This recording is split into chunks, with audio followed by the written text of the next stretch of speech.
ఇది ఈ మందు మానవ శరీరంలో అత్యంత ప్రమాదకరమైన పరిస్థితులను 6 గంటల నుండి 12 గంటల వరకు వ్యాధిని పెరగకుండా చేస్తుంది.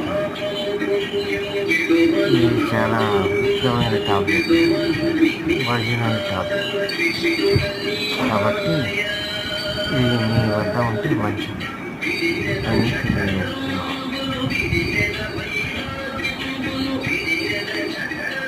ముఖ్యమైన సమయంలో 6 గంటల నుంచి 12 గంటల వరకు వ్యాధి పెరగకుండా అడ్డుకోగలదు ఈ టాబ్లెట్. లేకపోతే మన వాళ్ళందరూ వాడే సెటైజన్ టాబ్లెట్, దీన్ని CZ3 అంటారు. ఇది బాగా పనిచేస్తుంది. రాత్రి పడుకునేటప్పుడు మాత్రమే వేసుకోవాలి.